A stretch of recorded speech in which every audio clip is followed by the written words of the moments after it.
Tentu saja tidak lupa segenap yang hadir pada hari ini,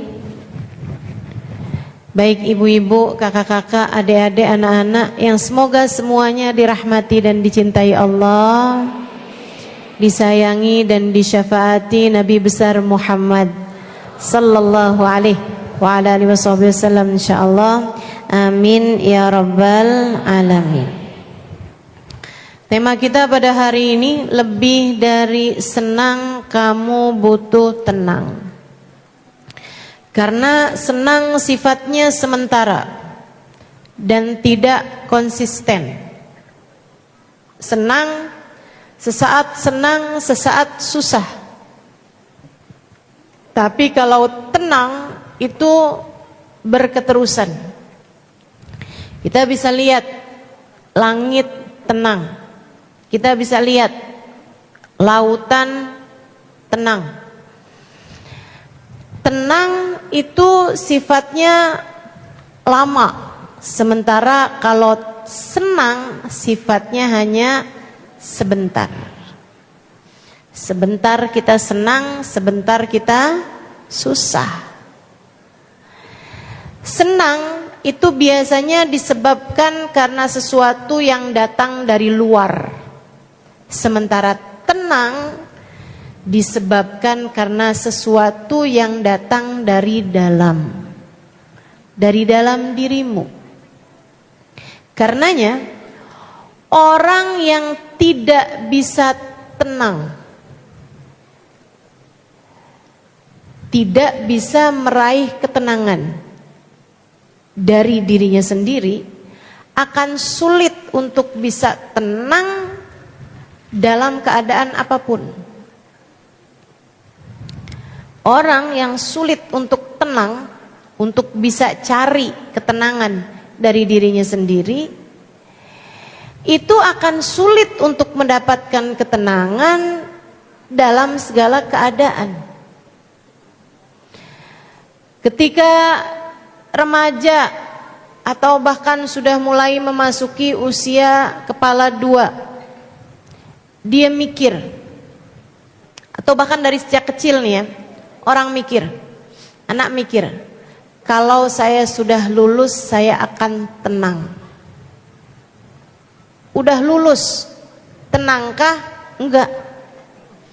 Nyari sekolahan kelanjutan dari SD ke SMP, dari SMP ke SMA. Kalau saya udah lulus SMA saya akan tenang. Emang iya? Pusing mikirin bisa kuliah apa enggak. Ketika bisa kuliah, pusing mikirin kuliah di mana, diterima apa enggak. Akhirnya kuliah, dia pikir kalau saya sudah lulus kuliah saya akan tenang. Emang iya?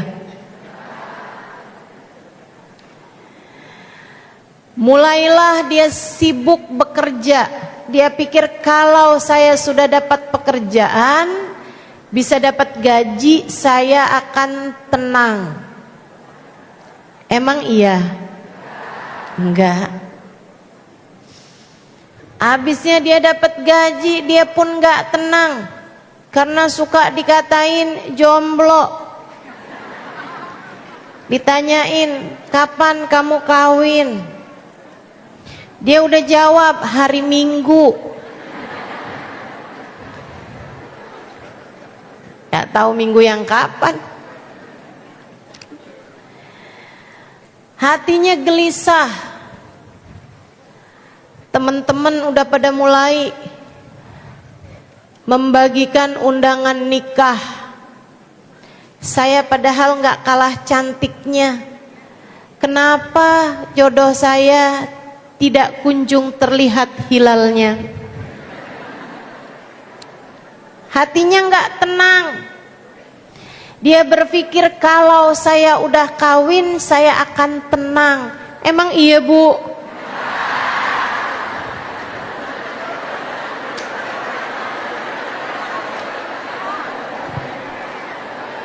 Pertanyaannya ke ibu-ibu langsung.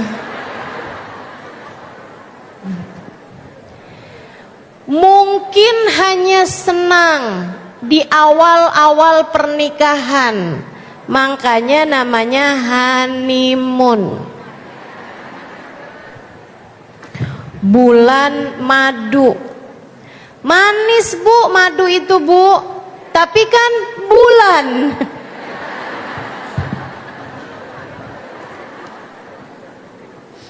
Iya, bahkan bukan tahun madu, tapi hanya ukuran bulan. Mulai masuk 6 bulan, 7 bulan, mulai tagihan-tagihan.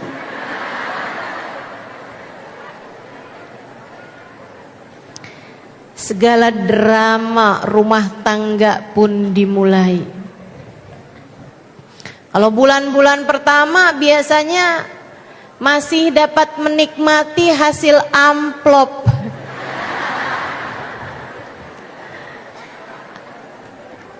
Amplop nikahan tuh. Masya Allah. Dia kemudian berpikir, kayaknya nih kalau udah punya anak tenang dah. Sungguh pemikiran yang sangat keliru. Karena punya anak, punya kesibukan baru, apalagi ibu muda, bulan-bulan pertama jauh dari istilah tenang. Yang ada adalah perjuangan, belum lagi kurang tidur, belum lagi ngelihat suami pulang dari kerja bukannya bantuin, malah dia maunya cepet-cepet istirahat. Nggak nyalahin, suami juga mikirnya saya udah capek seharian kerja. Kalau saya nggak kerja, siapa yang beli pampers? Kalau saya nggak kerja, gimana nasib anak kita? Saudaraku sekalian yang saya muliakan, kalau kamu cari tenang, tenang itu tidak ada di luar dirimu. Tidak ada tenang di luar dirimu. Kalau kamu menganggap bahwa kamu akan bahagia, kamu akan tenang ketika kamu sudah punya ini itu, ketika kamu sudah berkeluarga dan seterusnya, itu namanya bukan tenang, melainkan senang. Dan sekali lagi saya sampaikan, senang sifatnya sebentar. Ia punya masa kadaluarsa yang segera akan habis waktunya. Sebentar. Makan enak, itu bukan tenang yang didapat, tetapi senang. Kamu senang ketika makan enak. Akan tetapi beberapa jam kemudian kamu sudah akan lapar lagi. Apapun aja dari bentuk kesenangan itu selalu sifatnya hanya sementara. Senang sebentar. Karenanya lebih daripada senang, kamu perlu tenang. Yang dicari nggak usah senang. Yang dicari jangan hanya senang. Nanti tuh nafsunya nggak selesai-selesai. Saya kasih tahu sifatnya nafsu.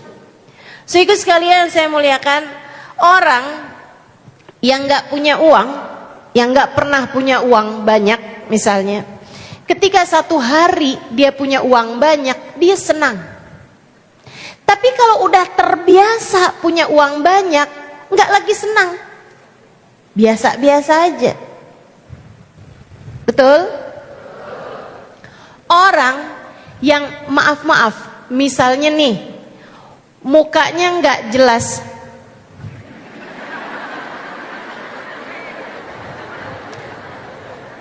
Dia merasa mukanya nggak jelas. Padahal kalau saya lihat sih jelas. Dia ngerasa nih hidung saya nih kurang mancung, alis saya nih kurang melingkar, bibir saya nih kurang merah. Misalnya, dia akhirnya terpikir, kalau saya bisa mancungin hidung, bikin alisnya jadi bulan sabit, bibir saya jadi merah merekah, saya akan senang. Saudaraku sekalian saya muliakan, maka dia pun mengupayakan itu. Menjalani masa operasi panjang. Habis selesai operasi kesakitan. Enggak apa-apa deh, sabar demi kecantikan. Saudaraku sekalian saya muliakan, habis itu dibuka perbannya, dia lihat hidungnya nangkring sekarang. Dia bikin alisnya, dia sulam. Jadi bagus alisnya kayak bulan sabit. Saudaraku sekalian saya muliakan, dia pakein sulam di bibir. Jadi merah bibirnya. Gak usah pakai lipstik. Saudaraku sekalian, dia seneng. Berapa lama? Berapa lama senengnya?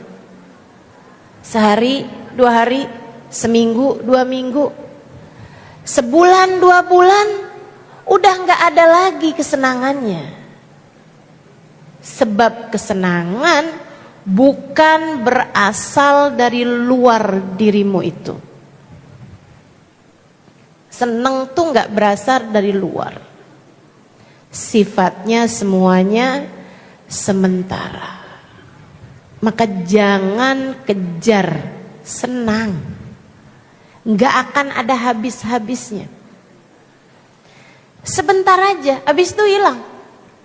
Nanti nih nafsunya kepengen lagi. Udah alis bener, jelas, hidung jadi jelas, kemudian bibir jadi jelas.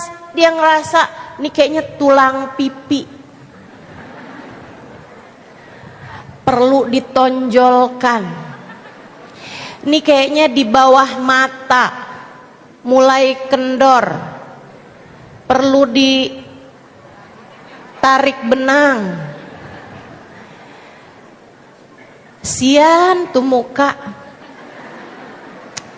udah jadi kayak kain, ditarik benang, disulam, dibordir.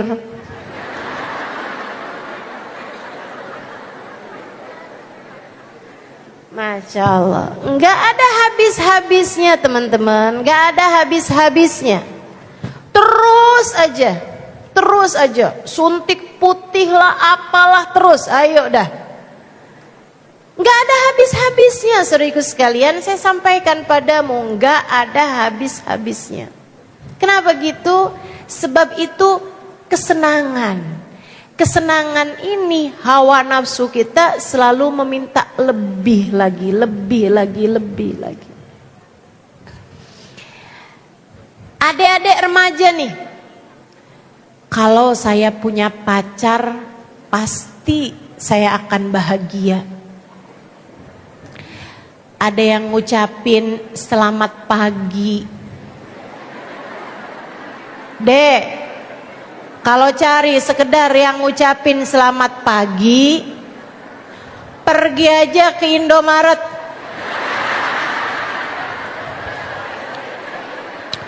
Kan seneng ustazah, ada yang nanyain udah makan apa belum. Kalau pengen cuman ada yang nanyain urusan makanan, kamu download aja aplikasi GoFood.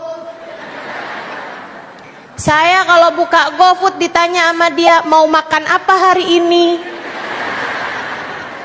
Perhatian banget.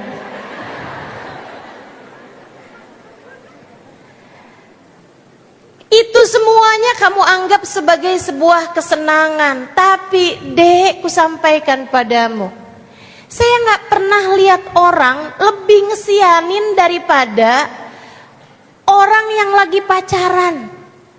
Kesian. Senengnya bentar, abis itu susahnya lama. Tanyakan pada bantal di kamar tidurnya. Ada banyak malam-malam yang dia menangis karena takut pacarnya diambil perempuan lain.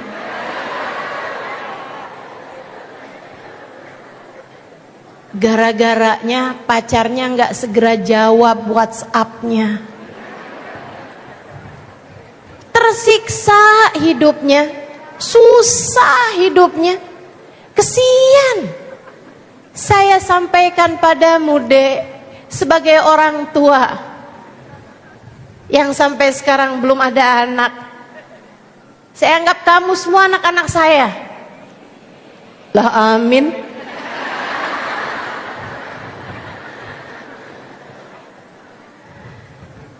Bukan itu yang kamu sesungguhnya cari. Bukan kesenangan yang seharusnya kamu cari. Untuk bisa membahagiakan hidupmu, lebih dari senang, kamu butuh tenang. Maka dengarkan saya, para ibu, biasanya kalau adik-adik urusannya pacaran, kalau ibu-ibu nih urusannya uang.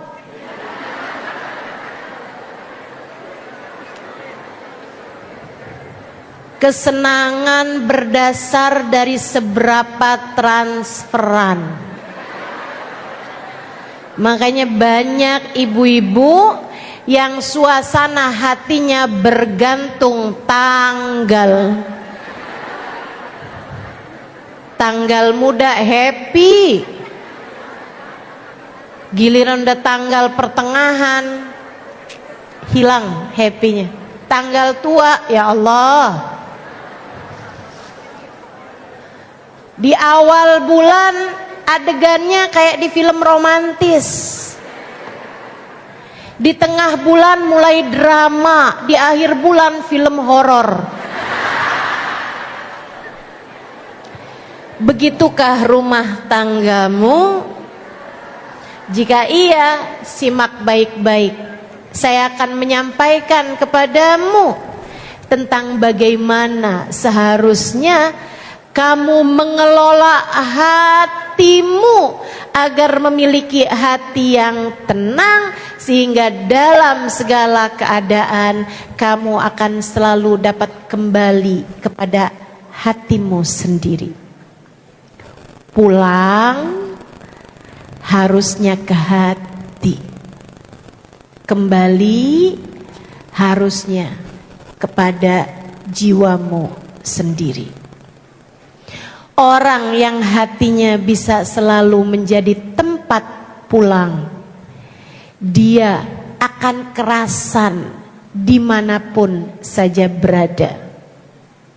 Orang yang hatinya selalu bisa jadi tempat kembali akan merasa tenang dalam keadaan apapun dia berada. Karenanya, kembalilah kepada hatimu dengan cara hatimu biarkan jadi hati yang tenang. Insya Allah. Yuk kita pelajari caranya bikin hati jadi tenang.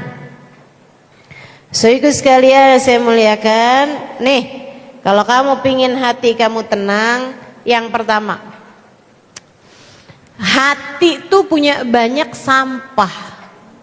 Kamu kalau tinggal di rumah banyak banget sampahnya, banyak banget barang-barang tidak berguna di dalamnya, banyak banget sampahnya, kotoran-kotoran.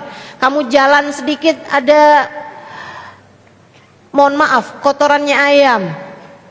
Jalan dikit ada muntahan, jalan dikit ada bangkainya tikus. Jalan dikit lagi, masuk kamar, tahu-tahu ada kencing. Kencingnya kucing, misalnya gitu. Betah nggak kamu kira-kira di dalam rumah tersebut? Nggak betah. Sampah-sampah hatimu harus segera dikeluarkan. Apa itu? Sampah hatimu adalah dosa. Idza adnabal abd nakat fi qalbihi nuqtah sauda, kata Nabi kita Muhammad sallallahu alaihi wasallam. Apabila seseorang mengerjakan dosa, maka akan tertorehlah di dalam hatinya satu titik hitam. Sampah. Sekali kamu bikin dosa, sampah ada dalam sekeping hatimu yang tidak seberapa besar itu. Kalau kamu bikin dosa lagi, satu titik hitam lagi. Kamu bikin dosa lagi, satu titik hitam lagi. Terus begitu hingga hatinya menjadi gelap, hingga hatinya menjadi kotor, hingga hatinya menjadi kelabu. Bahkan kalau kamu terus berbuat dosa, hatimu menjadi menghitam. Ustazah, apa cirinya hati yang hitam? Nabi menyebutkan dalam salah satu hadisnya, cirinya hati kalau sudah hitam tidak lagi bermanfaat nasihat disampaikan padanya. Nih dengerin omongan saya nih. Dia ngelihatnya yang itu orang-orang tuh pada kotor-kotor hatinya. Itu si itu tuh kayak gitu persis tuh. Saudara saya tuh kayak gitu tuh modelannya tuh. Dia nggak pernah mengembalikan kepada dirinya sendiri. Dia nggak pernah ngelihat yang ya ampun saya tuh begitu tuh. Ternyata selama ini yang saya kejar adalah senang, bukan tenang. Makanya saya susah mulu. Makanya hati saya kayak roller coaster. Sesaat di atas, sesaat di bawah, gampang banget berubah-ubahnya. Ntar senang, ntar susah, senang lagi, susah lagi, nangis lagi, ketawa lagi. Saya banget nih yang kayak begini nih, ternyata salah cara. Ternyata selama ini yang saya kejar adalah senang, bukan tenang. Saya akan simak baik-baik nih. Oh, hati saya penuh dengan sampah, ternyata saya adalah pelaku dosa. Nah nih, kalau kamu bisa selalu mengembalikan nasihat kepada diri sendiri, itu pertanda bahwa hatimu meskipun ada sampah di dalamnya, sekurangnya hatimu belum terpenuhi dengan sampah-sampah tersebut. Makanya saya yakin kalau yang hadir di majelis yang dengerin kajian itu pasti orang-orang yang masih berkemungkinan untuk hatinya menjadi tempat turun hujan rahmatnya Allah. Masih sangat mungkin hatinya menjadi tempat di mana ia dapat berpulang kepada hatinya sendiri. Insya Allah. Belum hitam, belum mati, belum sakarat, belum sakit parah. Mudah-mudahan insya Allah. Yuk tambah dibenerin lagi. Gimana caranya Ustazah buat bersihin sampah-sampah nih dalam hati nih? Biar nyaman kita tinggal, kita pulang, kita kembali ke dalam hati kita sendiri.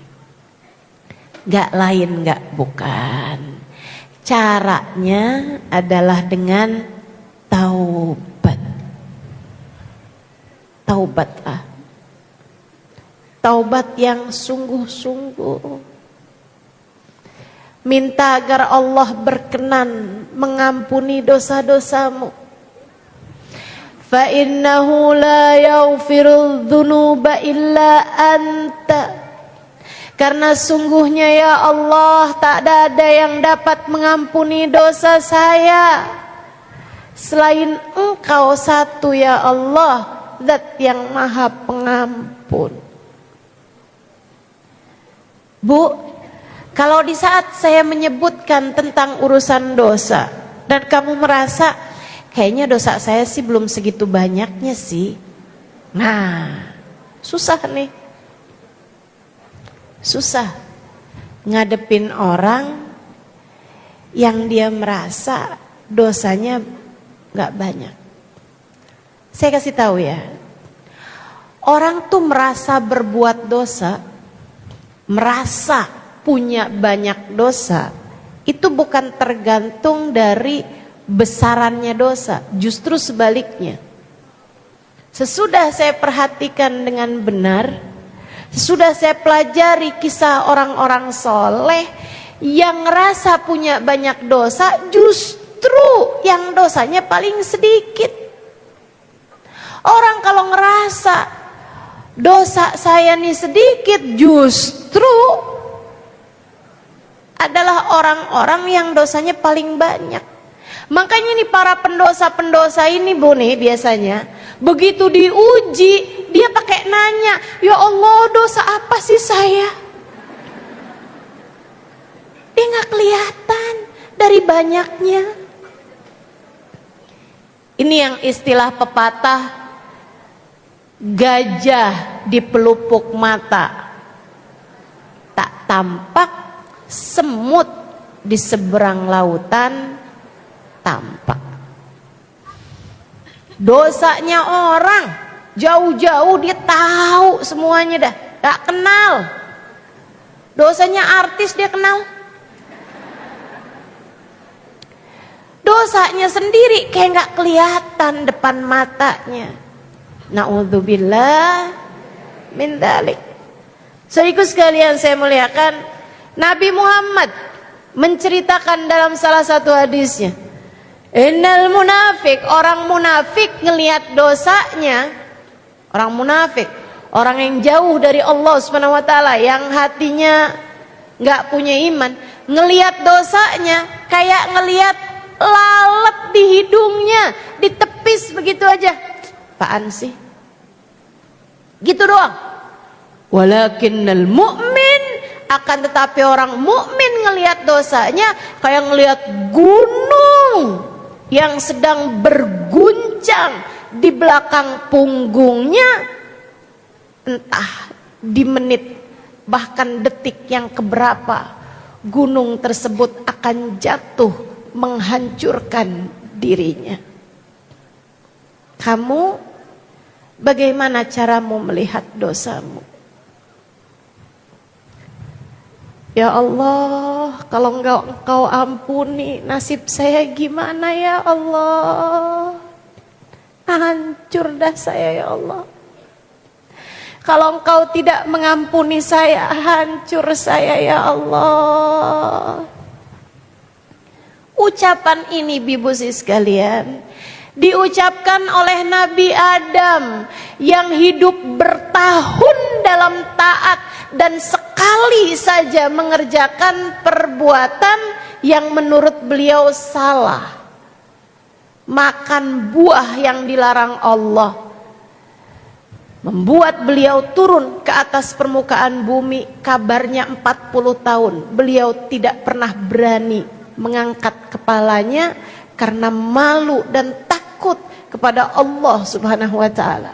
Ucapan beliau, Rabbana zalamna anfusana wa illam taghfir lana wa tarhamna lanakunanna minal khasirin. Ya Allah, saya udah bikin dosa ya Allah. Kalau engkau enggak ampuni, kalau engkau enggak sayangi, hancur dah saya ya Allah, celaka saya ya Allah, binasa saya ya Allah, dunia sebelum akhirat ya Allah, kesihani saya ya Allah, ampuni dosa-dosa saya ya Allah.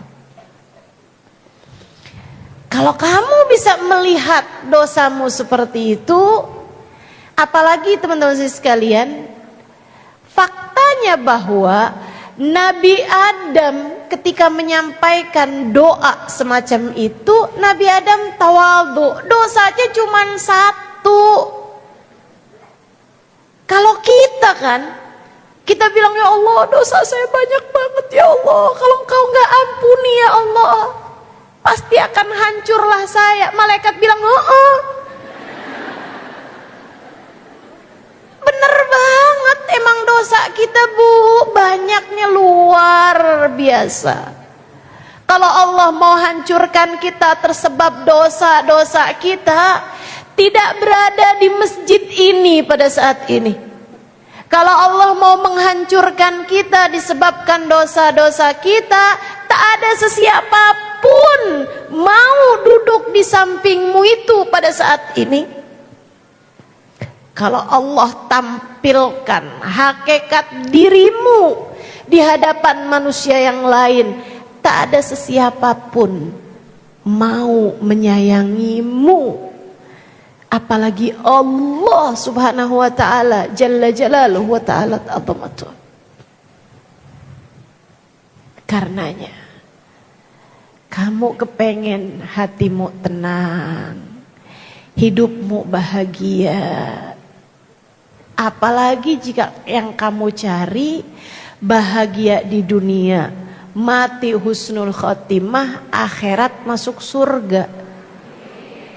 Kalau yang kamu kejar itu, kalau yang kamu cari itu, maka nomor satu yang harus kamu lakukan adalah taubat. Taubatilah dosamu, minta ampun sama Allah.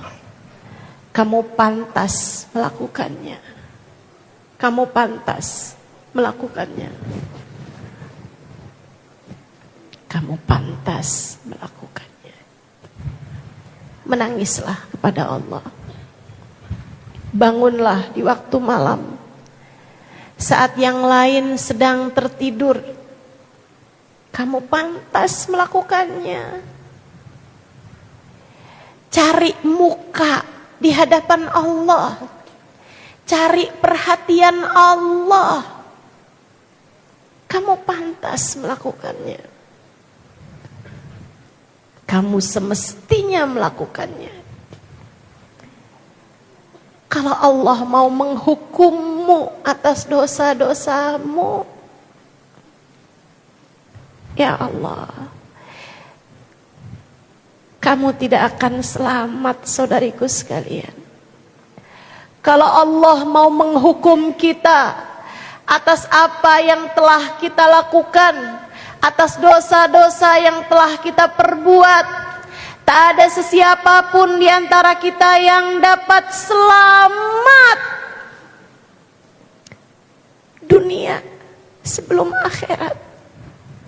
Kalau Allah mau memperhitungkan satu saja dari ribuan dosa-dosa kita, saya rasa tak ada sesiapapun yang akan selamat saat melewati jembatan Sirat.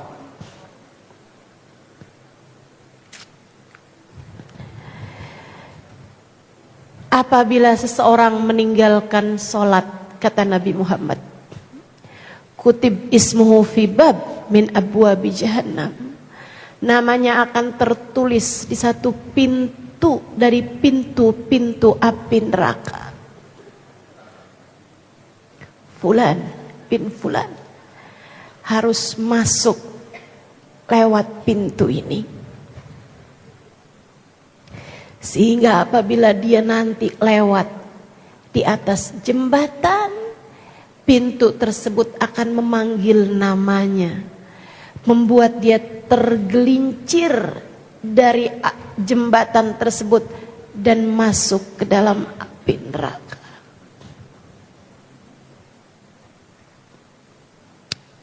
Bagaimana? Selamatkah kiranya dirimu itu?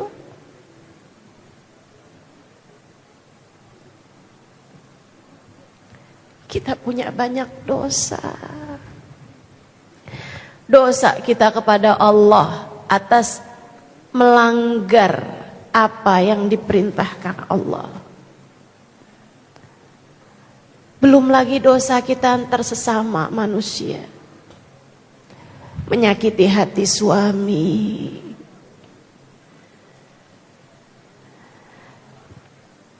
menyakiti hati anak-anak,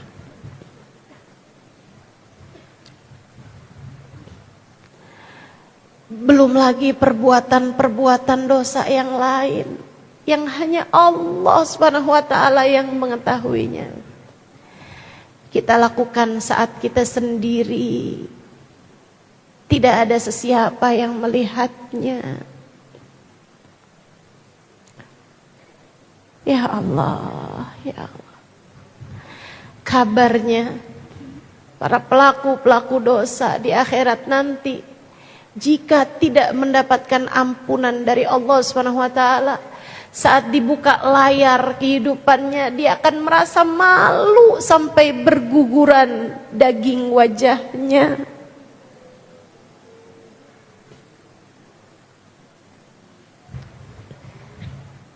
Kalau kita tidak mendapatkan ampunan Allah, hancur kita, celaka kita.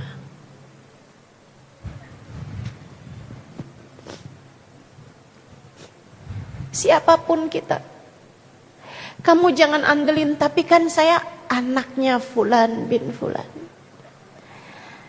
tapi kan saya cucunya Fulan bin Fulan, tapi kan saya punya banyak kebaikan-kebaikan, tapi kan saya udah haji berulang-ulang, tapi kan saya sedekah udah banyak,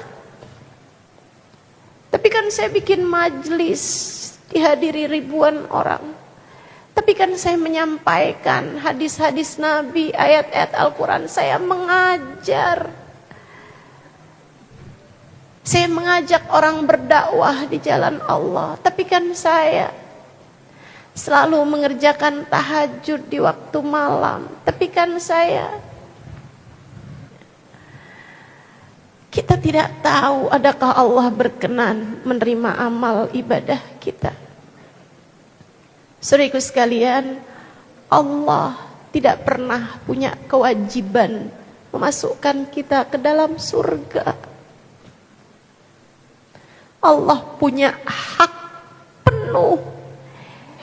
Tak ada sesiapapun yang dapat menghalanginya tatkala Ia marah dan memasukkanmu ke dalam murka-Nya. Tak ada sesiapapun yang dapat mencegah ketika Allah Subhanahu wa taala marah hingga menjerumuskanmu ke dalam neraka. Tak ada sesiapapun yang dapat mencegah ketika Allah marah kepadamu, bahkan mencabut keimananmu sesaat sebelum datang kematianmu. Tak ada sesiapapun yang dapat mencegah ketika Allah marah kepadamu hingga di hari akhirat nanti, saat Nabi Muhammad menggiring umatnya, kamu tersesat di sana, kamu tak dapat menemukan jalannya, kamu menjadi seseorang yang terusir, terkeluarkan dari rombongan umat Nabi Muhammad sallallahu alaihi wasallam. Kamu, saya bukan sesiapa di hadapan Allah. Kamu, saya, kita semua tak punya apa-apa yang dapat kita andalkan di hadapan Allah. Maka untuk segala dosa yang telah kamu lakukan, menangislah di hadapannya. Bangunlah di waktu malam, sholatlah beberapa rakaat, Ingatlah dosa-dosamu. Kemudian ingatlah bahwa Allah sangat mungkin untuk menghabisimu, membencimu, menghancurkanmu tersebab satu dosa yang sudah kamu lakukan. Bagaimana pula dengan seluruh dosa yang telah kamu lakukan? Kemudian menangislah, panggillah namanya. Ya Allah, ya Allah, ya Allah. Ampuni dosaku ya Allah, ampuni dosaku ya Allah, ampuni dosaku ya Allah. Kasihanilah aku ya Allah, sayangilah aku ya Allah. Teruslah panggil namanya. Jika kamu lakukan itu bermalam-malam dalam hari-harimu, jika kamu lakukan itu berulang-ulang, terus kamu panggil namanya, terus kamu panggil namanya,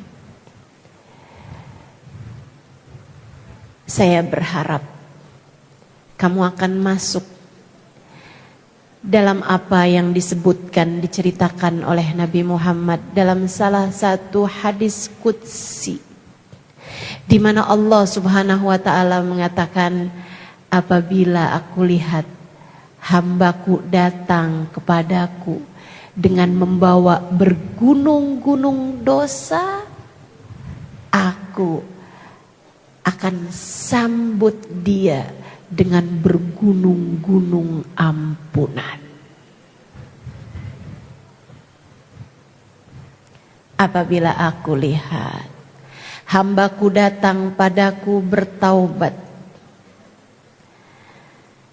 dengan membawa gunungan dosa yang begitu besar, aku akan lemparkan ia ke dalam lautan ampunanku, menghancurkan seluruh dosa, membersihkan seluruh dosa yang telah dia lakukan.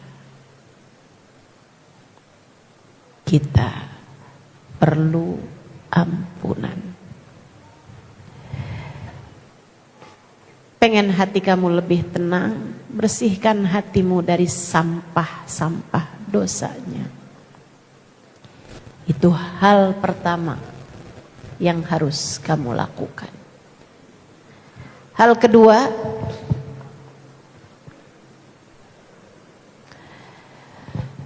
bersihkan dosamu, bersihkan hatimu dari segala kebencian-kebencian. Pengen hati kamu tenang, pengen hidupmu tenang, hati kamu selalu jadi tempat yang menyenangkan untuk kamu pulang, untuk kamu kembali. Yang nomor 2 harus kamu lakukan, keluarkan segala kebencian di dalam hatimu terhadap hamba-hamba Allah Subhanahu wa taala. Jangan biarkan dendam, apalagi kesumat, mengotori ruang hatimu itu. Itu karat, teman-teman. Itu noda, teman-teman. Itu sulit dihilangkan, saudariku sekalian. Karenanya kamu perlu untuk sungguh-sungguh membersihkan hatimu dari rasa benci terhadap siapapun. Sebab kebencian dalam hatimu akan membuat hatimu tidak tenang. Lihatin aja seorang perempuan yang memiliki kebencian karena rasa cemburu terhadap siapapun aja. Dia pernah merebut hati suami saya. Hatinya penuh dengan kebencian. Dia berusaha untuk mencelakakan perempuan tersebut. Hingga cara haram sekalipun dia laksanakan. Dia datengin dukun satu ke dukun yang lain. Dia santet, dia teluh perempuan tersebut. Bu, saya tidak membenarkan perempuan yang merebut hati suamimu. Tentu tidak. Tentu tidak. Bukan saya membela. Saya tidak sedang membela dia. Saya sedang membela hatimu. Biar hatimu bisa hidup lebih tenang. Maafkan. Saya nggak ada urusan sama perempuan yang seperti itu. Terserah. Dia mau memilih jalan yang salah, terserah. Akan tetapi saya membela dirimu yang hadir di tempat ini. Dengan pemikiran mau semua yang hadir di tempat ini nggak ada yang jadi pelakor.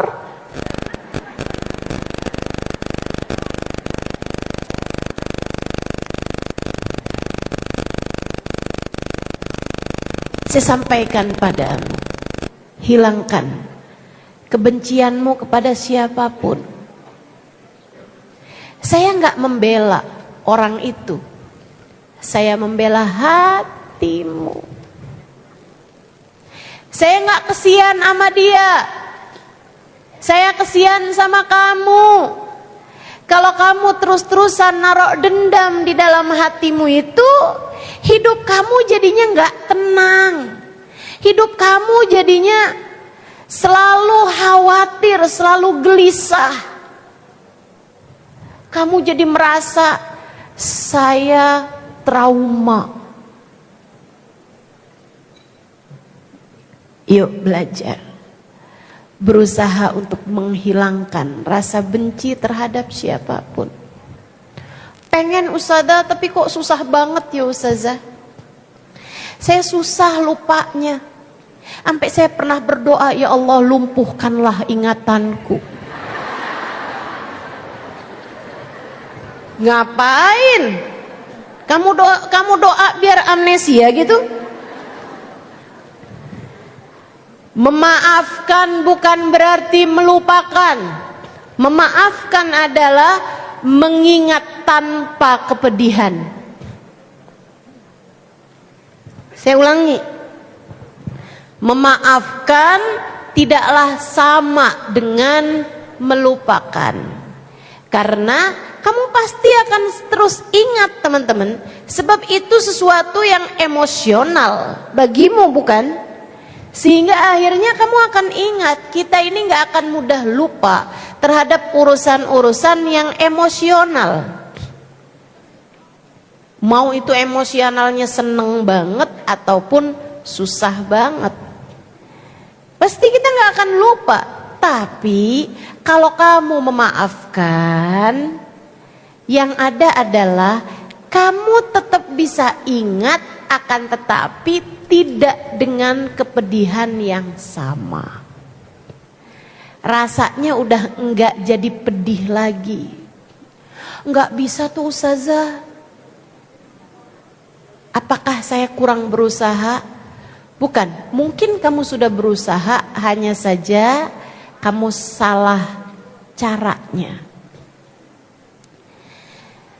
Caranya tuh bukan dengan kamu mengingat-ingat kebaikan suami, nggak bisa, nggak bisa.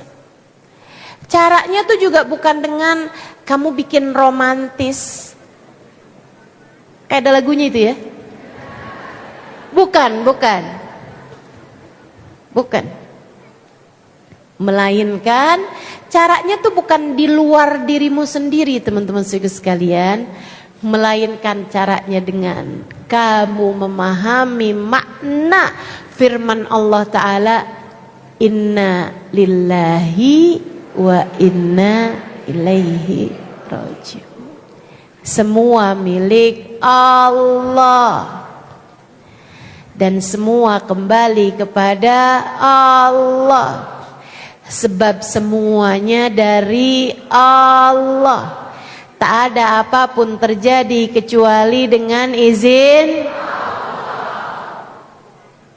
Semua terjadi dari Allah. Dari Allah. Ustazah, kalau dari Allah, kenapa Allah memberikan kepedihan sedalam ini? Kenapa Allah memberi kepahitan sampai sebegini? Ya pasti Allah bakalan ngasih kepahitan dalam dirimu. Sebab Allah ingin menyembuhkanmu. Kamu cintanya kepada suami terlalu dalam. Kamu sayangnya sama dia berlebihan. Kamu bergantungnya kepada dia sampai membuat Allah cemburu. Hingga Allah mematahkan hatimu. Seolah Allah berkata, lihatin, cinta manusia dapat mengecewakanmu. Sebab hanya cintakulah yang dapat senantiasa mendampingimu. Karenanya sering saya sampaikan padamu, ketika Allah menjadikan hatimu patah, itu adalah karena Allah hendak menuntun langkahmu kembali kepadanya. Saat kamu dikecewakan oleh seorang manusia, itu adalah tali yang Allah ulurkan kepadamu untuk menarikmu kembali kepadanya. Bukan wanita itu yang dituju, bahkan bukan suamimu yang dituju oleh Allah untuk kamu kembali, melainkan dirimu sendiri. Allah pengen kamu balik padanya. Kenapa? Sebab Allah mencintaimu. Sebab Allah cemburu padamu. Jelas? Lah kenapa malah kamu gak bisa maafin dia?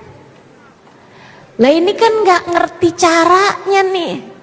Yuk, mulai sekarang, tiap kali kebencian datang dalam hatimu, kamu ingat, maaf ya Allah, bukankah semuanya darimu ya Allah. Maafkan saya ya Allah, yang tidak mengerti pelajaran yang kau berikan padaku ya Allah. Maafkan saya ya Allah, yang tidak faham hikmah di balik setiap ujian yang kau berikan. Gitu. Untuk semua hal, Ustazah, saya sih alhamdulillah. Saya sih gak benci sama orang karena suami saya direbut orang, Ustazah. Suami saya alhamdulillah gak pernah direbut perempuan lain, Ustazah. Saya doangan yang mau sama dia.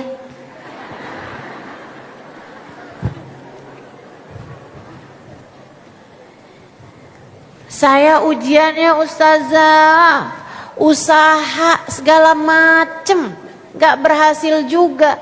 Giliran udah bagus-bagus, usaha saya udah mulai jalan, ditipu orang. Ustazah, saya sampai sekarang kalau inget dia tuh, Ustazah, hati saya gak pernah bisa sepi dari rasa benci. Hati saya selalu penuh dengan kebencian setiap kali mengingatnya. Bu, gak ada yang terjadi kecuali dengan izin Allah. Ustazah, jadi saya ketipu juga dari Allah, Ustazah. Iya. Kenapa Allah kasih saya seperti itu, Ustazah? Ini sangat menyakitkan. Saya kasih tahu, kenapa Allah memberikan kepadamu pil pahit berupa bangkrut, miskin, sulit ekonomi. Sebab Allah lihat hatimu penuh dengan rasa cinta terhadap dunia. Allah membuat hatimu kecewa dengan dunia. Pelajarannya biar kamu ngerti cintamu terhadap dunia tuh jangan segitunya. Dunia mulu yang kamu pikirin. Sampai kamu tahajud yang kamu minta dunia lagi. Kamu baca Quran buat rezeki biar lancar. Kamu sholat duha nggak ditinggal biar hari ini dapat transferan lebih banyak. Allah lihat dunia melulu yang kamu kejar. Kalau sepanjang hidupmu di dunia, usahamu hanya untuk mengejar dunia, kapan ceritanya kamu mengejar surga?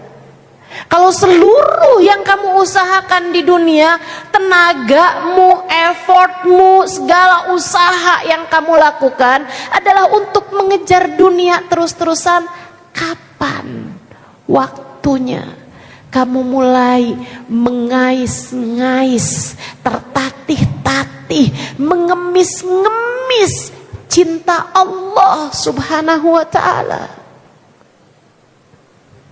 Tidakkah kamu malu? Bahkan dunia ini adalah miliknya. Ia berikan kepada siapapun yang dia kehendaki. Tidakkah kamu malu rebutan dunia terus-terusan? Saya sih malu kalau saya rebutan dunia. Saya sih malu kalau ada orang mau ngambil dunia, ya udah biarin. Sebab yang saya cari bukan dunia, yang saya cari pemilik dunia. Ucapkan pada hatimu, enggak apa-apa dunia saya hilang, asal pemilik dunia senantiasa bersama saya. Ucapkan saat malam-malam kamu terbangun. Ucapkan, ya Allah, saya miskin, saya susah secara ekonomi, saya enggak punya banyak harta, tapi saya tidak takut ya Allah, sebab bersamaku ada Engkau, pemilik seluruh jagat raya. Sebab bersama saya ada Engkau, pemilik segalanya. Jangan biarkan hatimu terpenjara dengan kebencian terhadap siapapun. Ingat, apapun yang terjadi semua dari Allah. Allah semua kok yang menggerakkan. Udah, tinggalkan kebencianmu terhadap siapapun, serahkan semuanya kepada Allah. Jangan benci siapapun. Jangan benci siapapun. Insya tuh, hidup kalau mau tenang. Satu apa tadi? Taubat, bersihkan hati dari dosa. Yang kedua, maafkan, hilangkan kebencian terhadap siapapun. Hilangkan kebencian terhadap siapapun. Yang ketiga, teman-teman sekalian, yang ketiganya adalah, kamu betah nggak kalau masuk dalam rumah, rumahmu itu terisi begitu banyak barang.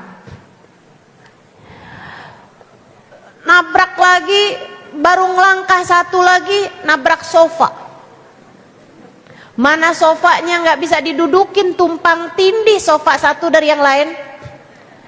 Kamu jalan bentaran lagi, kamu nabrak kulkas. Jalan dikit lagi ketemu microwave. Jalan dikit lagi ada tempat tidur. Bentaran lagi ada mobil dalam rumah.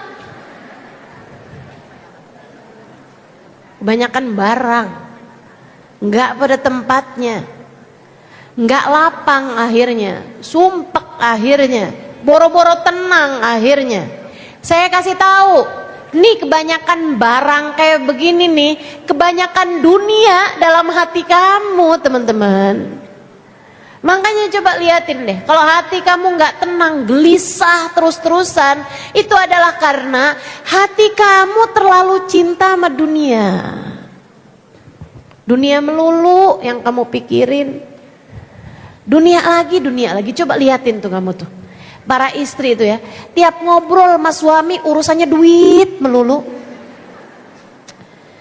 Aduh, saya bisa bayangin kenapa para suami itu sumpek di rumah. Tiap ngelihat istrinya yang dilihat tagihan. Begitu ketemu sama istrinya udah tahu aja nih. Ini istrinya nih mau ngomongin urusan apa udah paham dia. Semuanya angka. Ya sumpek lah. Suamimu sumpek, kamu juga sumpek. Terus kamu nanya, kok hidup saya gak bisa tenang ya? Ya iya.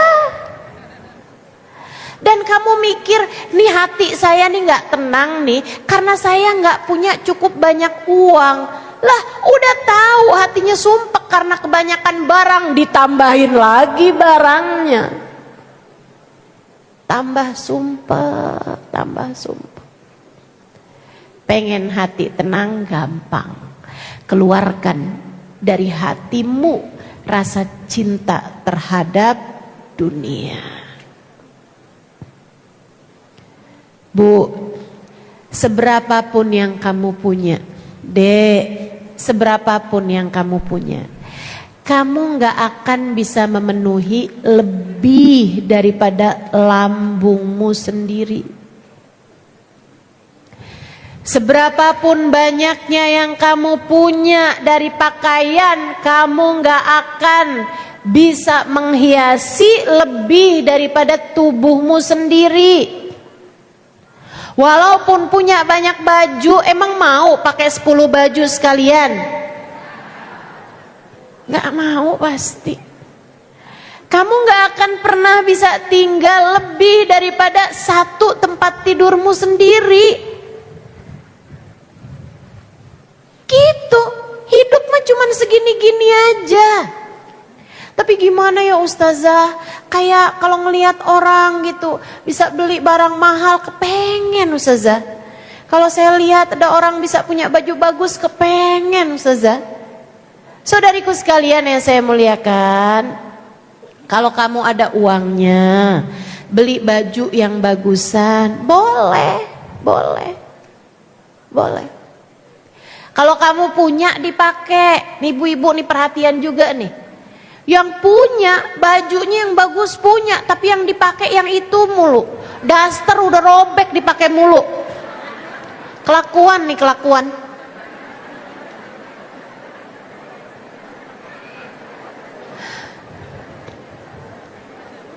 Jangan juga teman-teman, jangan juga.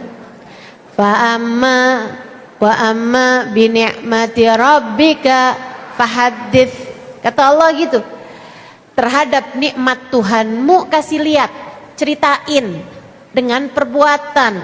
Maksudnya kalau kamu punya kenikmatan dari Allah SWT ya pakai, nggak apa-apa. Jangan punya baju-baju yang bagus-bagus tapi yang dipakai yang udah bolong-bolong, udah robek-robek. Bilangnya adem yang make, gerah yang lihat.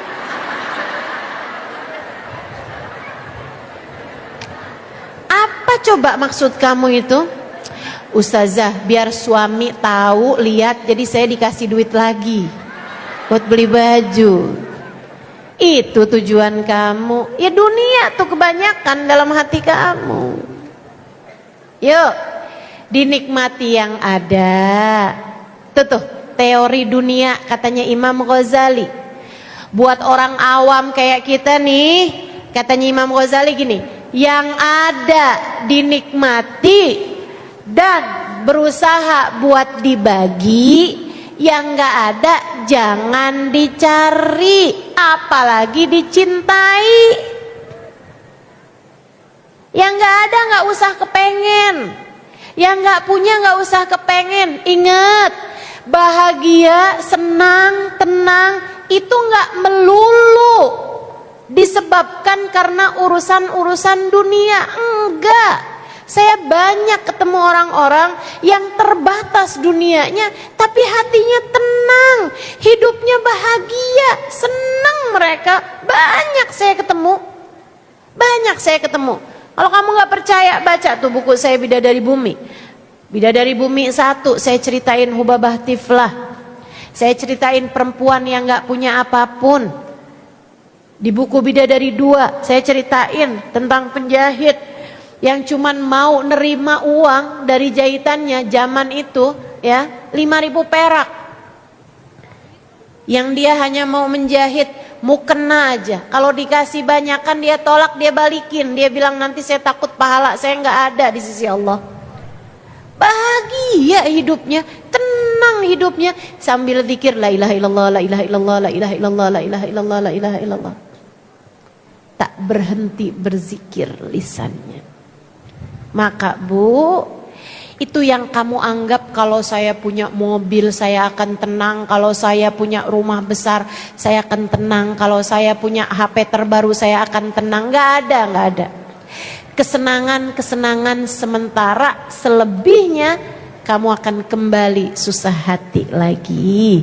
Maka kalau kamu kepengen hidup kamu tenang, cara yang ketiga adalah hilangkan dari dalam hatimu rasa cinta terhadap dunia. Ustazah, artinya kita harus hidup miskin? Enggak gitu. Enggak gitu. Bu, tentang apa yang Allah beri kan enggak ada kaitan sama rasa hati. Ada berapa banyak orang yang cinta banget dunianya tapi hidupnya miskin? Ada berapa banyak juga saya ketemu orang-orang hatinya enggak cinta terhadap dunia, tapi Allah kasih.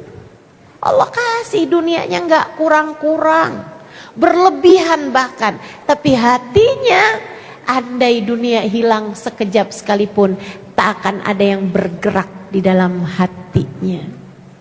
Dia tidak mencintai dunianya sebab dia lebih cinta kepada pemilik dunia. Enak. Yang punya dunia siapa? Allah. Jadi udah, tiap kali hati kamu gerasa gerusu urusan dunia, kamu tenangkan. Tenang hati, tenang hati, tenang hati. Kamu memang gak punya dunianya, tapi kan yang punya dunia bersama dengan kita. Alhamdulillah gak pernah juga Allah biarkan kamu lapar, gak ada yang bisa dimakan, betul? Kamu tuh kalau lapar seringnya urusan karena kamu emang pengen diet. Saya tahu kok itu. Saya tahu kok. Bukan karena saya nggak bisa makan, karena saya emang nggak punya makanan dan saya juga emang nggak punya duit buat beli makanan. Nggak ada. Nggak ada. Siapa di antaramu yang kayak begitu? Nggak ada, saya yakin. Kamu tuh kalau lapar urusannya karena kamu emang nggak mau makan. Sebenarnya kalau kamu mau makan, kamu juga akan kenyang. Betul begitu? Kita melapar kalau kita lagi puasa, teman-teman. Allah nggak akan pernah biarkan kita lapar. Tenang aja, tenang aja. Gajah nggak pernah sujud aja gemuk-gemuk. Kecoa nggak pernah facial aja glowing-glowing. Tenang. Saudara sekalian, tenang aja. Urusan dunia yang tenang. Allah udah jamin kok rezeki kita untuk sekedar makan minum udah Allah jamin. Baik, saudara sekalian saya muliakan. Tuh 3 tuh. Tenangkan hatimu. Urusan dunia nih udah ada jaminannya dari Allah Subhanahu wa taala. Sekali lagi rumusan dunia tuh yang ada kita nikmati dan berusaha untuk jangan dinikmati sendiri. Ada yang kita bagi. Kemudian yang nggak ada, nggak usah pengen, nggak usah cari, nggak usah apalagi sampai kamu cintai, nggak usah. Yang ada kita nikmati dan berusaha untuk kita bagi. Yang nggak ada, nggak usah kepengenan dan nggak usah dicintai. Insya Allah. Yang nggak kamu bawa mati, jangan kamu usahakan mati-matian. Begitu ya. Saudara sekalian saya muliakan, itu yang ketiga. Kemudian yang keempat, kalau kamu kepengen hati kamu tenang, ini resep Ini yang paling utama nih. Yang tadi semuanya juga penting. Ini paling penting. Enggak juga sih, semuanya paling penting. Saya takut kalau ngomong gitu tuh, oh berarti ini aja nih satu. Enggak gitu. Enggak gitu.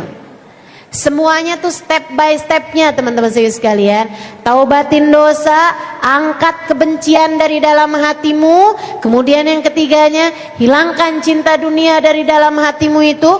Berusaha semaksimal mungkin untuk kamu kurang-kurangin urusan dunia tuh dari dalam hati kamu. Kemudian naik lagi sekarang tingkatannya. Penting belajar untuk senang mengingat Allah. Belajar untuk zikrullah. Ingat Allah. Ingat Allah. Ingat Allah. Saya udah pelajarin diri saya. Makanya saya berani ngajar kepada teman-teman nih. Berani ngajarin hal ini karena saya udah lihat diri saya. Saya pelajari diri saya. Saya kalau lagi ngerasa sumpek, gelisah, galau, duka, merana, menderita. Udah saya lihat diri saya merasa begitu, merasa doang. Kita ini kan seringnya merasa doang. Hakikat merana, menderita tuh nggak ada sebenarnya.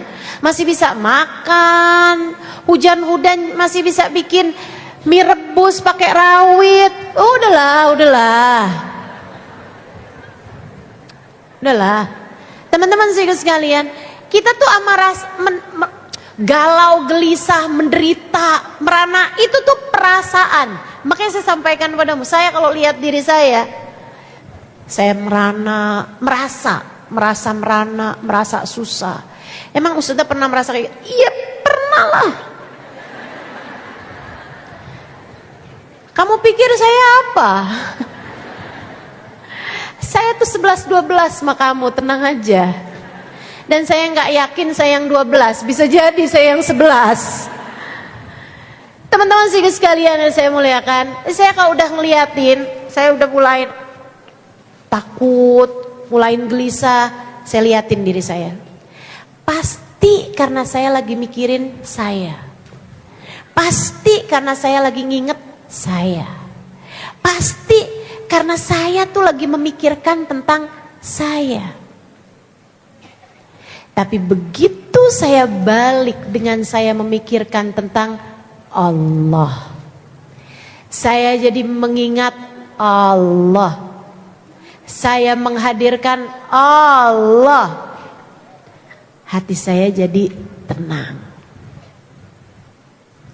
Jadi saya tahu susah saya, gelisah saya, galau saya, perasaan-perasaan negatif dalam diri saya itu disebabkan karena saya lupa sama Allah. Jadi tiap kali saya bilang, saya takut. Tapi bersama saya ada Allah yang maha memberikan keamanan. Saya pun jadi tenang. Saya susah. Tapi bersama dengan saya ada Allah. Zat yang maha menghilangkan kesusahan. Saya pun jadi tenang. Saya menderita. Enggak juga. Bersama dengan saya ada Allah yang telah memberikan berbagai macam kenikmatan. Dan di atas itu semuanya Allah subhanahu wa ta'ala memberikan kepada saya keimanan, memberikan kepada saya pengetahuan tentangnya, memberikan kepada saya tauhid, memberikan kepada saya keyakinan, memberikan kepada saya guru-guru yang mengenalkan saya kepada Allah subhanahu wa ta'ala. Lebih daripada itu semuanya, Allah telah memberikan kepada saya Nabi Muhammad. Manusia yang meskipun saya tak pernah berjumpa dengannya, akan tetapi cintanya kepada saya sebagai umatnya luar biasa. Memikirkan keselamatan saya lebih daripada orang tua saya memikirkan keselamatan saya. Menginginkan saya masuk dalam surga, menginginkan saya masuk dalam rombongannya lebih daripada saya memikirkan tentang keselamatan saya sendiri. Hati saya pun menjadi tenang. Saya pun kemudian berkata, Alhamdulillah, Alhamdulillah, Alhamdulillah. Ketika saya merasa sepi, merasa sendiri, merasa sedih benar saya, udah nikah berapa puluh tahun, gak ada anak juga. Saya kemudian ingat, ada dia dalam hidup saya yang tak pernah meninggalkan saya. Ada Allah dalam hidup saya yang telah mengatakan tentang hubungannya dengan saya, wa nahnu aqrabu ilaihi min hablil warid, dan aku lebih dekat dengan hambaku daripada dia dengan urat nadinya sendiri, daripada dia dengan detak jantungnya sendiri. Saya pun menjadi tenang. Saya bilang dalam hati saya, tak apa, tak ada sesiapa pun bersama saya, sebab ada Allah yang lebih dekat dengan saya daripada detak nadi saya sendiri, daripada hembusan nafas saya sendiri, daripada aliran darah saya sendiri. Ingat Allah. Hatimu tenang pasti. Hatimu tenang pasti. Ingat Allah. Saya sayang padamu, karenanya saya sampaikan ilmu ini. Saya sampaikan padamu karena saya kesian sama umatnya Nabi Muhammad. Saya tahu kehidupan dunia tak pernah ideal buat siapapun. Saya tahu kamu hidup di atas muka bumi ini jatuh bangun. Saya tahu kamu seringkali berada dalam kesusahan. Sesekali sehat, kadang-kadang sakit. Saya tahu. Karenanya saya sampaikan padamu apa yang seharusnya menjadikan hati kamu tenang, sehingga mudah-mudahan dengan ini kamu menjadi salah satu dari yang Allah ceritakan dalam Al-Quran. A'udzubillahi minasyaitonirrajim. Alladzina amanu wa tatma'innu qulubuhum bidzikrillah. Ala bidzikrillahi tatma'innul qulub. Kata Allah, orang-orang yang beriman hatinya tenang tatkala ingat Allah.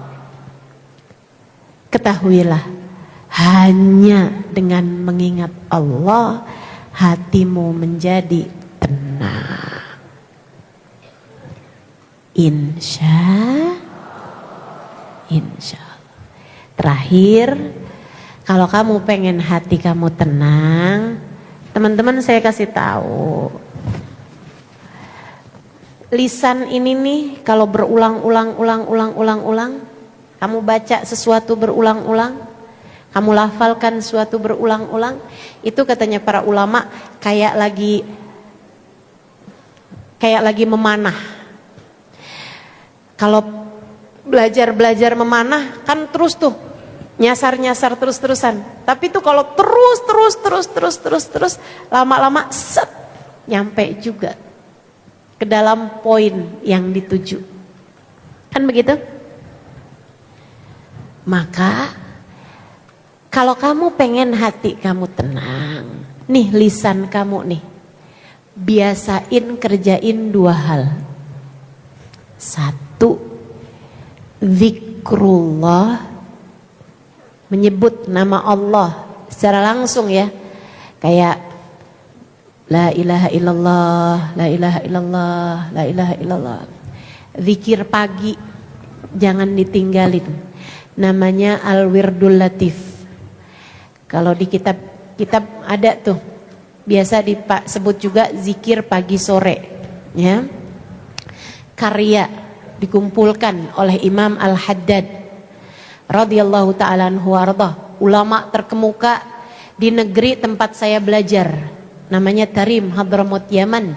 Di sana ada ulama terkemuka bernama Habib Abdullah bin Alawi Al-Haddad. Saya sudah sampai ke rumah beliau, saya sudah sampai berziarah ke makam beliau, saya sudah sampai di masjid beliau, saya sudah sampai di majelis tempat beliau biasa mengajar, saya sudah duduk di sana dan saya udah sering bolak-balik berziarah ke makam beliau. Baca zikiran namanya Wirdul Latif atau zikir pagi sore, karya dari Habib Abdullah bin Alawi Al-Haddad. Baca zikirannya. Kemudian hari-hari kamu tuh punya zikir. La ilaha illallah, la ilaha illallah, la ilaha illallah, la ilaha illallah, la ilaha illallah, la ilaha illallah. 100 kali misalnya. Malamkah, pagikah, atau baca la ilaha illa anta subhanaka inni kuntu minal zalimin. 40 kali sebelum subuh. Beberapa menit sebelum subuh, 5 menit sebelum subuh kamu baca itu. La ilaha illa anta subhanaka inni kuntu minal zalimin. Sambil difahamin artinya, tidak ada Tuhan kecuali Engkau ya Allah, Maha Agung Engkau, Maha Suci Engkau. Inni kuntu minal zalimin, saya seorang pendosa, saya banyak bikin salah. Terus gitu. Itu yang pertama, zikir. Sambil zikiran-zikiran yang lain. Zikiran sebelum makan, baca bismillah. Zikiran sudah makan, baca alhamdulillah. Doa-doa, zikiran sebelum keluar rumah, bismillah, amantu billah, tawakkaltu ala Allah, la haula wala quwata illa billah. Ucapan ketika masuk rumah, baca ucap salam, kemudian baca qul huwallahu ahad. Zikiran-zikiran yang kamu pelajarin selama ini amalkan. Bacaan-bacaan sebelum tidur baca subhanallah 33 kali, alhamdulillah 33 kali, Allahu akbar 33 kali, diakhiri dengan la ilaha illallah wa la syarikalah, lahul mulku wa lahul hamdu yuhyi wa yumiitu wa huwa ala kulli syai'in qadir. Habisnya sholat jangan langsung bangun, baca zikirannya dulu. Baca itu kan? Baca ayat kursi, baca la ilaha, baca subhanallah 33 kali, alhamdulillah 33 kali, Allahu akbar 33 kali, akhiri dengan la ilaha illallah wa la syarikalah, lahul mulku wa lahul hamdu yuhyi wa yumiitu wa huwa ala kulli syai'in qadir. Zikiran-zikiran itu teman-teman sekalian, itu sama yang terakhir baca sholawat. Sholawat itu juga bagian dari zikrullah, sebab nggak jadi sholawat kalau kamu nggak sebut nama Allah. Yang namanya sholawat tuh pasti ada nyebut nama Allahnya. Allahumma sholli ala sayyidina Muhammad. Ada nyebut nama Allah di depan, ada juga nyebut namanya Nabi Muhammad sallallahu alaihi wasallam. Disebut sholawat wa sallallahu ala sayyidina Muhammadin. Ada gitu, nama Allahnya tuh pasti ada. Gak disebut sholawat kalau tidak menyebut nama Allah. Jadi dalam sholawat itu juga terdapat zikrullah. Akan tapi sholawat ini lebih khusus dengan kamu juga selain menyebut nama Allah, kamu menyebut nama kekasih Allah, baginda kita Nabi besar Muhammad sallallahu alaihi wa ala alihi wasallam. Bikin hati tenang, teman-teman, bikin hati tenang. Itu adalah jaminan yang disampaikan baginda kita Nabi besar Muhammad sallallahu alaihi wasallam terhadap seseorang yang banyak baca solawatnya. Ya Rasulullah, kata seorang sahabat, inni ukthir minas salati alaikam ja'altuhu lak. Wahai Rasul, saya senang, saya banyak baca salawat kepadamu. Berapa yang saya hadiahkan untukmu? Kata Nabi Muhammad, terserah kamu. Kalau gitu Rasulullah, gimana kalau 1/3? Bagus kalau kamu tambahin lebih bagus lagi. Gimana kalau 1/2? Bagus kalau kamu tambahin lebih bagus lagi. Gimana kalau 2/3? Bagus kalau kamu tambahin lebih bagus lagi. Kalau gitu semua aja deh Rasul. Semua salawat saya hadiahkan untukmu. Dan saya banyak membaca salawat kepadamu. Nabi Muhammad bilang, idzan tukfahamuk wa tufar dzambuk. Kalau kamu banyak baca salawatnya kepadaku dan kamu hadiahkan salawat tersebut kepadaku, tukfahamuk, akan diangkat semua bebanmu, akan diangkat semua susahmu, akan diangkat semua gelisahmu, wa tughfar dzambuk, akan diampuni seluruh dosa-dosamu. Yuk belajar. Kamu kalau kerjain kelima hal tersebut yang sudah saya sampaikan, insyaallah, insyaallah, insyaallah hati kamu akan jadi jauh lebih tenang. Apa aja coba tadi? 1, taubat, bersihkan hatimu dari sampah dosanya. 2, angkat kebencian sebab ia adalah noda-noda yang mengotori hatimu itu. 3, rumah hatimu itu jangan kebanyakan barang, keluarkan dari dalam hatimu cinta yang berlebihan terhadap dunia. Yang 4, perbanyak zikrullah. Yang 5, perbanyak sholawat. 5 hal itu insya Allah kalau senantiasa kamu kerjakan terus berketerusan, insya Allah jadi hati yang senantiasa damai, jadi hati yang senantiasa tenang. Sebab lebih dari senang kamu butuh tenang. Rabbana zalamna anfusana wa illam taghfir lana wa tarhamna lanakunanna minal khasirin. Rabbana atina fid dunya hasanah wal akhirati hasanah wa qina adzabannar. Mudah-mudahan dapat diamalkan dalam kehidupan, bukan hanya senang mendengarkannya, akan tapi dikaruniai Allah Subhanahu wa taala kemampuan untuk dapat mengamalkannya dalam kehidupan kita. Ala hadhihi niyyah wa bikulli niyatin salihah jami'ah syamilah ila hadratin Nabi Muhammad sallallahu alaihi wa ala alihi wa sahbihi wasallam. Al-Fatihah. A'udzu billahi minasy syaithanir rajim. Bismillahirrahmanirrahim. Alhamdulillahi rabbil alamin. Ar-Rahmanir Rahim. Iyyaka na'budu wa iyyaka nasta'in.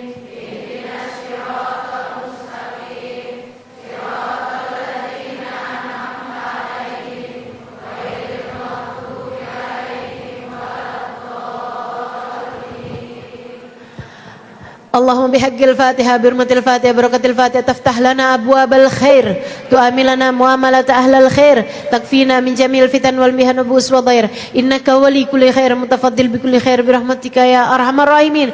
Allahumma inna nas'aluka ziyadatan fid din wa barakatan fil umur wa sihhatan fil jasad wa sa'atan fil rizqi wa taubatan qablal maut wa taubatan qablal maut taubatan qablal maut wa maghfiratan ba'dal maut wa afwan indal hisab wa maghfiratan ba'dal maut wa afwan indal hisab wa amanan minal adhab wa nasiban minal jannah warzuqna an-nadhar ila wajhikal karim warzuqna murafaqatan bin nabi sallallahu alaihi wasallam Allahumma inna nas'aluka minal uquli awfaraha wa minal adhani asfaha wa minal a'mali azkaha wa minal akhlaqi atyabaha wa minal arzaki azzalaha wa minal afiyah akmalaha minad dunya khairaha wa minal akhirah na'imaha bihaqqi sayyidina Muhammadin sallallahu alaihi wasallam.